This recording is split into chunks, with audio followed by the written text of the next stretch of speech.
CD foi a gravação da rádio, com a própria voz ou com a voz da locutora, que era uma companheira de 17 anos na época, que amanhã estará presente na Assembleia Legislativa. E, como os livros que a Pai vai dizer da manhã, eu trouxe apenas alguns para fazer um sorteio aqui.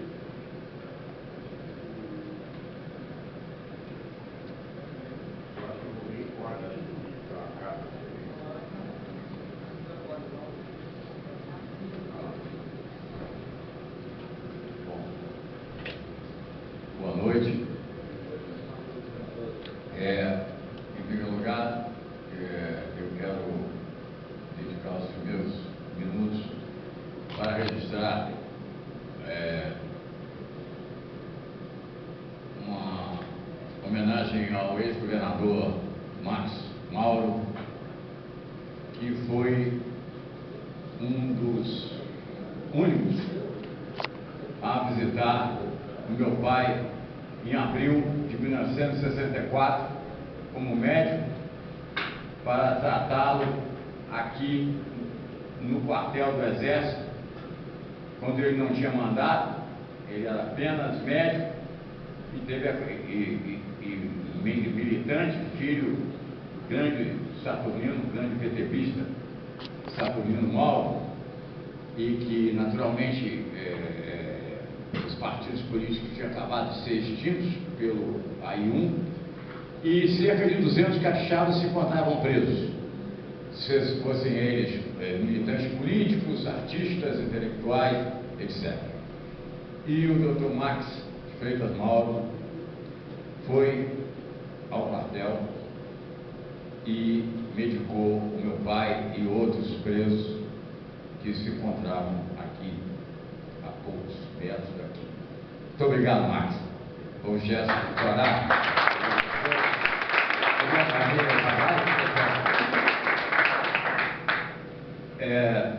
Em segundo lugar, também através do meu pai, foi que se iniciou a resistência cultural ao regime militar aqui no Espírito Santo. Foi no Teatro de Arena que o meu pai cedeu para jovens como Antônio Carlos Neves, Toninho Neves, diretor de teatro, que montou a Arena contra Zumbi, que tinha feito enorme sucesso em 1965 em São Paulo, dentro da resistência. Porque, na verdade, nós fizemos e fazemos ainda parte de um grupo que quer resgatar essa história em que tantos ficaram pelo caminho, mas seus nomes jamais serão esquecidos, porque nós não deixaremos que se esqueçam dos que morreram, ou foram assassinados, ou foram torturados, e que fizeram enorme sacrifício para enfrentar a censura, para terem espetáculos proibidos na véspera, para, como nós vimos domingo no Globo, a Fernanda Montenegro relatando a invasão do teatro em São Paulo, onde os atores do Rei da Vela foram espancados por membros do comando de caças comunistas instigados pelos militares. A Arena contra Zumbi foi o primeiro espetáculo, então, no auditório do Colégio Brasileiro de Vitória, transformado em Teatro e Arena.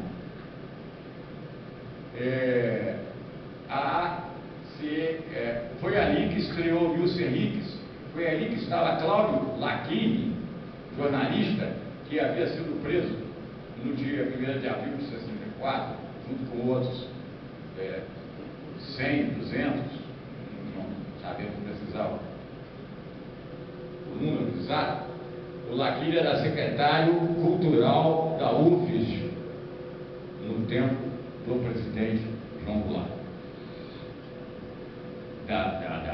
da Universidade Federal do Espírito Santo, e aqui representava o Centro Popular de Cultura da UNE.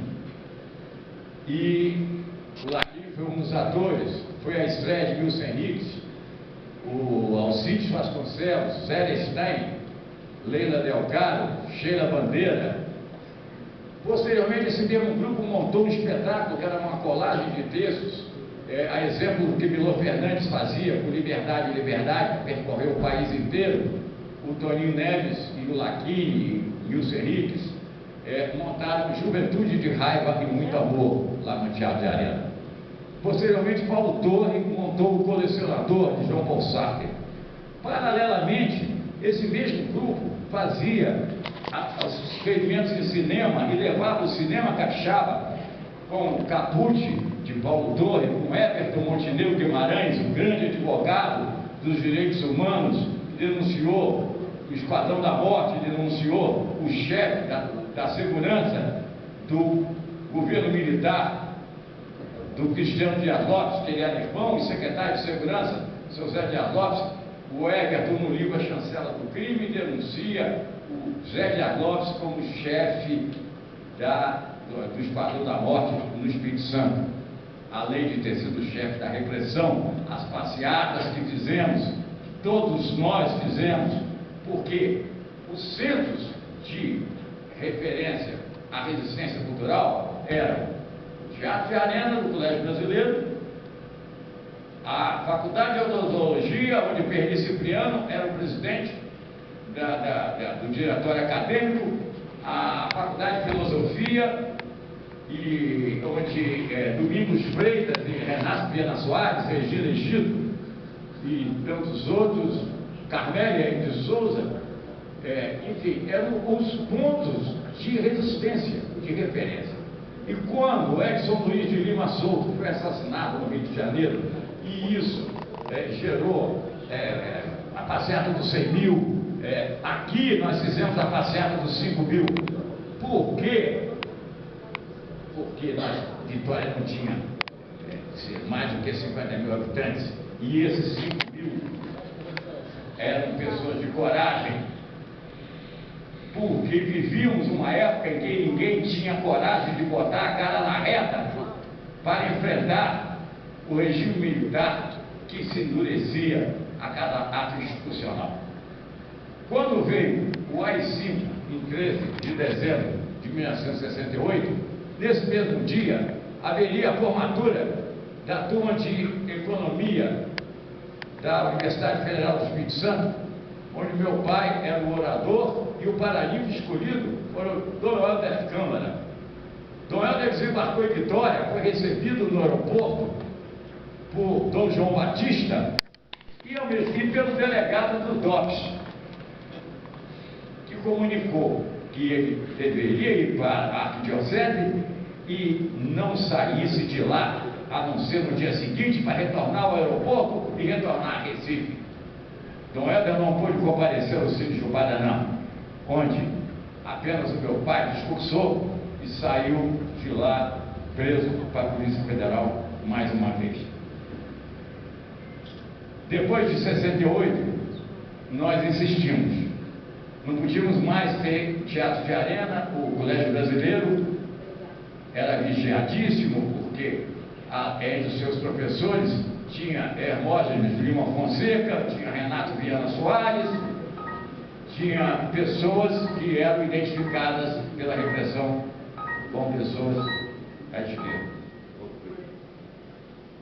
Bom, eu vou concluir para mostrar que ler um documento confidencial que eu recebi na semana passada do professor Pedro Ernesto Alves, para mostrar que a ditadura não acabou em 79 com a decretação dessa anistia fajuta.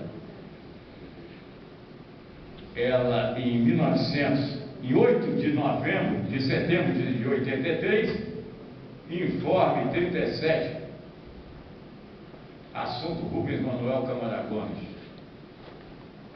filho de Rubens José Bertucci Gomes e Margarida Câmara Gomes, etc. Antecedente. Eu trabalhava já em Brasília, estava no Correio Brasiliense, mas tem antecedentes. Março de 77, citado no relatório de informação da Capitania dos Portos, como elemento de ativa participação da imprensa local, contrário ao regime vigente. Fevereiro de 83, assumiu publicou em A Gazeta, jornal que trabalhava, um artigo enaltecendo o livro escrito por Hermógenes Lima Fonseca, militante do Partido Comunista Brasileiro.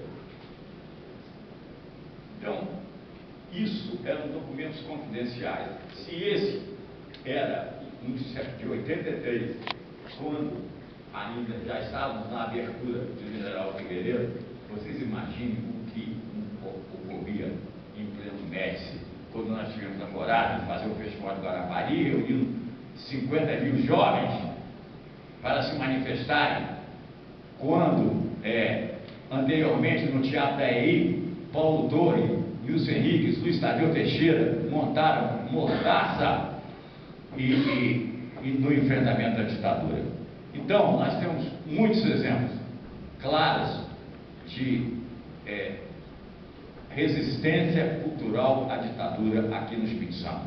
Da mesma forma que no Rio de Janeiro, Chico Buarque, antes do exílio, Fernanda Montenegro permaneceu no Brasil, Zé Celso Martins dizia, ou você ia para a luta armada ou para o desbunde. Enfim, isso é um caderno especial que saiu no domingo no Globo. Eu teria muito mais a dizer, mas eu quero complementar que nós estamos participando, indo a colégios. Na próxima segunda-feira estaremos no Colégio Santa Dani, porque é fundamental que as novas gerações saibam o que aconteceu e quem era quem estava do lado de quem. Tem muita gente hoje querendo se passar por perseguido político e que, na verdade, aderiu à ditadura, era caguete do governo militar e entregou muitos companheiros que foram perseguidos, mortos, torturados ou assassinados, ou continuam desaparecidos, como o nosso símbolo, pai Orlando Bonfim Júnior, jornalista.